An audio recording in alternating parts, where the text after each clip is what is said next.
Sir, cyber నేరాల వలన ఇబ్బంది పడకుండా ఉండాలంటే ఏమి చేయాలి? నమస్కారం అండి. సంక్రాంతి శుభాకాంక్షలు ముందుగా మీ అందరికీ తెలియజేస్తున్నాము. మరి సంక్రాంతి ఆఫర్లంటూ, లేదా పండుగలకొచ్చిన ఆఫర్లంటూ, మీకు ఉచిత రీచార్జ్ చేస్తాము, లేతే ఊహించని బహుమతులు ఇస్తాము. మీరు ఫ్లైట్‌లలో తిరగొచ్చు. పార్టీలకి మీకు ఫెస్టివల్ సందర్భంగా ఉచితంగా ప్రోగ్రాముల్లో మీకు అవకాశం కల్పిస్తామని అనేక రకాలైనటువంటి మాటలు ఫోన్ల ద్వారా, మెసేజ్‌ల ద్వారా చెప్తూ కొన్ని లింక్స్ కూడా పంపుతారు. కామర్స్ వెబ్‌సైట్స్ ద్వారా అని గాని, రాష్ట్ర, కేంద్ర ప్రభుత్వాల పేరిట వచ్చే అనేక రకాలైనటువంటి లింకులకు మీరు క్లిక్ చేసేసారంటే మీ దగ్గర మీ అకౌంట్‌లో ఉన్న డబ్బు మొత్తాన్ని కొట్టేస్తారు.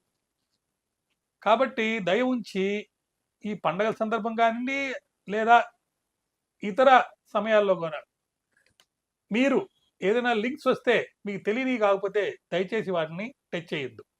అంతేకాదండి, మీకు ఇంట్లో కూర్చొనే ఉద్యోగం లేదా చిన్న చిన్న పజిల్స్ చేస్తే మీకు గంటల్లోనే మీకు రోజుకి ఇంతని ఆదాయం వస్తుందని చెప్పి లింక్స్ పంపిస్తారు. అలా ఎట్లాంటి అవకాశం వస్తే అలాంటి అవకాశాలు వాడుకొని సామాజిక మాధ్యమాల్లో ఏదో విధంగా నేరాలు చేసి, సైబర్ నేరాలు చేసి డబ్బు సంపాదిస్తున్నారు. మీ డబ్బు కనుక పోగొట్టుకుంటే మీరు 1930కి ఫిర్యాదు చేయండి అని చెప్పి పోలీసు వాళ్ళు చెప్తున్నారు.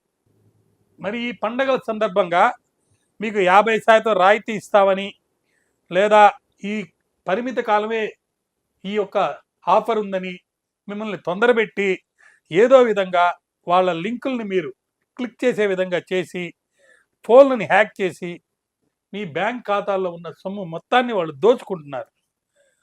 సంక్రాంతి పండుగను లక్ష్యం చేసుకొని వాట్సాప్ గ్రూపులు ఏర్పాటు చేసి మిమ్మల్ని ఆహ్వానిస్తున్నారు. ఈమెయిల్, వాట్సాప్ నెంబర్లకు నూతన వస్త్రాలు, వాహనాల కొనుగోలుపై రాయితీలు ఇస్తున్నట్టు చెప్తున్నారు. ఇంతే కాదండి, కొన్ని సందర్భాల్లో డిజిటల్ అరెస్ట్ అని అలా కూడా మోసం చేస్తున్నారు.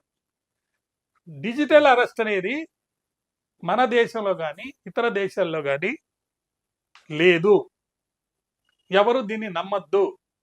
మీ పిల్లలకి నేరం చేశారు, మీ పేరుతో ఒక ఈమెయిల్ వచ్చింది, లేదా ఒక కంటైనర్లో ఒక సరుకు వెళ్ళింది, దాంట్లో ప్రొహిబిటెడ్ ఐటమ్స్ ఉన్నాయి, లేకపోతే డ్రగ్స్ ఉన్నాయి, మీరు వెంటనే మేము చెప్పినట్టు లంచం కింద డబ్బులు ఇవ్వకపోతే మిమ్మల్ని పోలీసు, ట్యాక్స్ వాళ్ళు, ఇన్కమ్ ట్యాక్స్ వాళ్ళు, ఇతరులు వచ్చి అరెస్ట్ చేసేస్తారు, మీ పేరు ప్రఖ్యాతులు పోతాయి, లేదా కొన్ని న్యూడ్ చిత్రాలను పంపించి వల్ల వేసుకొని మీ యొక్క న్యూడ్ ఫోటోలను తీసుకొని బ్లాక్మెయిల్ చేసి కొంత డబ్బు కొట్టేయటం, ఇట్లాంటివన్నీ జరుగుతున్నాయి.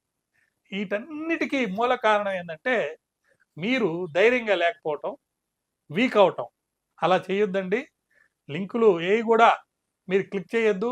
ఒకవేళ ఏదన్నా అట్లాంటి పొరపాటు జరిగితే వెంటనే పోలీసు వారికి, 1930కి, అదేవిధంగా బ్యాంకులకి ఇంటిమేషన్ మీరు ఇచ్చి స్టాప్ పేమెంట్ చేయాలి. అంతేకాకుండా ధైర్యంతో పనిచేయాలి. మీ విలువైన సంపదని ఈ సైబర్ నేరగాళ్ళ చేతిలో వాళ్ళు ఇచ్చే ఆఫర్ల లోకి చిక్కుకొని సైబర్ వల్ల ఇరుక్కొని మీ జీవితాన్ని నాశనం చేసుకోవద్దని చెప్పి మనవి చేస్తున్నాను. నమస్కారం.